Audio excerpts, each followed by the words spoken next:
I'm loyal. Ladies, hint, hint. I still can't figure that out, though. I was gonna say, you get married again one day, man? I thought this was an interview. Next question. Why are you asking me bullshit? Football, Green Bay Packers. Why? Yeah, Green Why Bay Packers.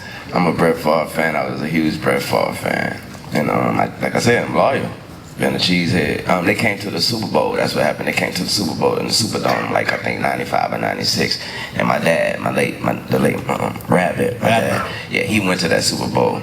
And he came home like with, I was a kid, so he came home with a whole bunch of stuff for me, like towels and cups and and I think Green Bay and it was all Green Bay. Whether they won or not, it was all Green Bay stuff. So from that point on, I was a Green Bay fan.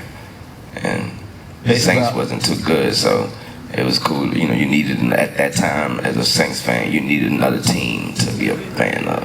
Yeah. At that time, yeah. And finally, basketball, you riding with the yellow, I'm purple, still yellow. riding with my Lakers, Tough season, man. I'm a loyal nigga, man. Yeah, it's tough. I ain't tripping. I know we gonna get right on you bitches. Yeah, we gonna get right. I can't wait, boy. This nigga Phil wanna go by the Knicks, huh? All right. All right. Yeah, I see how it's popping. You ready for the payback? It's all. I went to a Clipper game the other day. Yeah, man. I was like, man. Yeah, I had fun. It was a great game too, man. Them boys playing. Chris Paul's a homie, right? Oh yeah. Oh yeah, that's the brother. That's my brother. Yeah, one of the first people came to see me in the hospital. Yeah. Wow. Yeah. It's crazy, man. Not to be sour thing, but last year with the health scare and stuff like that, it was crazy because it was around time we were at South by, and I remember like all this reports coming out and forces.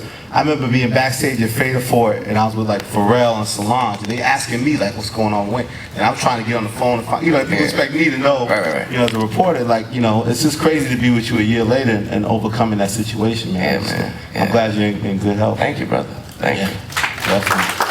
Thank you. Another hard time, obviously, was the situation at Rikers. I know you're writing a book. Like, can you tell a little bit about that book? I'm not writing a book. Okay, maybe clarify that. What happened is they making a book of. I kept a quote unquote like a journal or something when I was in there. Yeah. And it was only I did that for myself. Just because I wanted to hear shit that we used to be so bored in there, so you do all kind of shit you didn't think you would do.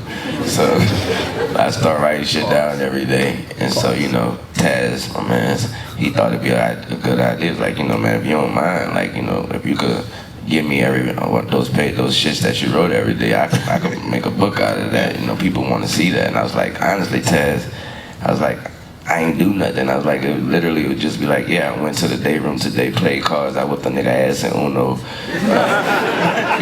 Like shit like that. Like, man, he was like, man, if people want to read that, I was like, you sure? And I was like, I guess, whatever, you never wrong, my nigga, so that's what the book is gonna be. So like I said, I ain't writing no book. Now my daughter, she wrote a book, her and Bria, yeah, they wrote a book, but I ain't writing no book. I mean, that's what the book is, my jail journal, I guess. Yeah. Shout out Rikers, Celton. Was that rough, that transition? Nah, man, them dudes cool as hell, man. Nah, it wasn't rough at all, man. Them dudes cool, man.